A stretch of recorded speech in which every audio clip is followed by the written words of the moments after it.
तो बच्चों आज के क्लास में हम लोग डिस्कस करेंगे chapter 2 acids bases and salts. ये एसिड्स क्या होता है, बेसिस क्या होता है और सॉल्ट्स क्या होता है, इसको डिटेल्स में हम लोग इस चैप्टर में डिस्कस करेंगे, उनके रिएक्शंस भी डिस्कस करेंगे।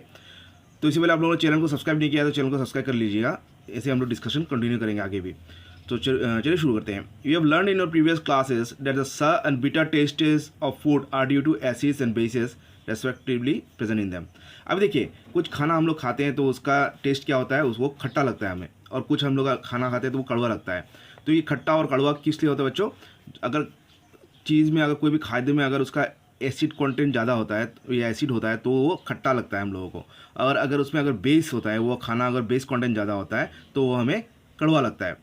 If someone in the family is suffering from a problem of acidity after over eating, which of the following would you suggest as a remedy? Lemon juice, vinegar और baking soda solution. अभी देखिए, आपका घर में अगर किसी को अगर एसिडिटी का प्रॉब्लम होता है, खाना खाने के बाद हम लोग कहते हैं ना एसिडिटी हो गया है, तो उसको उसके इलाज के लिए हम लोग क्या देंगे उनको?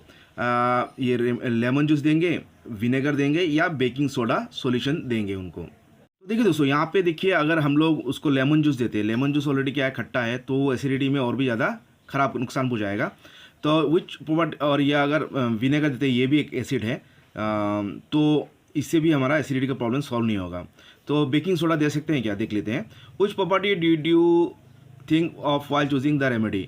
Surely you must have used your knowledge about the ability of acids and bases to nullify each other's effect. अभी हम लोग जानते हैं कि एसिड जो है वो बेस उसका इफेक्ट असर को ख़त्म कर देता है, और बेस का अगर इफेक्ट होता है तो हमें एसिड लेने से उसका इफेक्ट एक दूसरे को, दूसरे की मतलब दुश्मन कह सकते हैं, दोनों एक दूसरे की इफेक्ट ख़त्म कर देते हैं।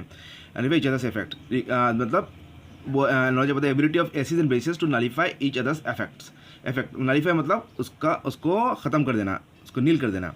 Recall how it taste sour and bitter substances without testing them. You don't know that acids are sour in taste and changes the color of blue litmus to red, whereas bases are bitter and change the color of red litmus to blue. अगर litmus paper से हम लोग test करें कोई भी चीज़ का, अगर वो एसिड है या बेस है या सॉल्ट है, तो क्या होगा?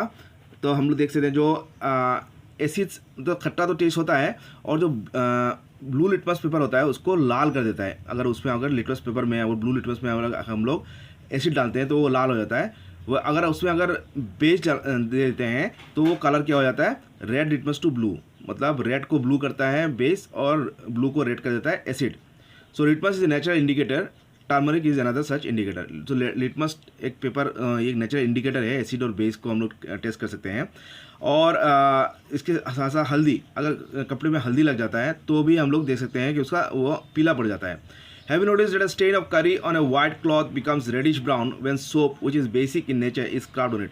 अभी देखिए, अगर हल्दी लग गया है और वो पीला पड़ गया है तो उसको अगर हम लोग साबुन से धो लेते हैं तो क्या होता है? वो जो पीला कलर जहाँ पे हुआ है वो क्या हो जाता है? रेडिश ब्राउन हो जाता है, मतलब हल्का ब्राउनिश लाल और ब्राउन कलर का हो जाता है, क्योंकि वो सोप जो है, साबुन जो है, वो बेस से मतलब बेसिक होता है, बेसिक नेचर वो बेस होता है। और वो जब आपका जो करी है, टर्मरिक है, उससे अगर जब वो रिएक्शन करता है तो उसको ब्राउन कर देता है।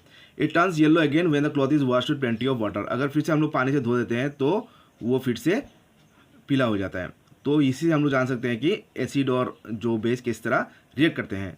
You can also use synthetic indicators as methyl orange and phenolphthalein to test the acids and bases. तो हम लोग सिंथेटिक जो इंडिकेटर, जैसे मिथाइल ऑरेंज हो गया, फेनोलोप्थेलिन हो गया, वो सब भी हम लोग टेस्ट कर सकते हैं, यूज़ कर सकते हैं हम लोग, इसलिए एसिड और बेस टेस्ट करने के लिए। तो बाकी क्लास हम लोग नेक्स्ट क्लास में डिस्कस करेंगे। Thank you.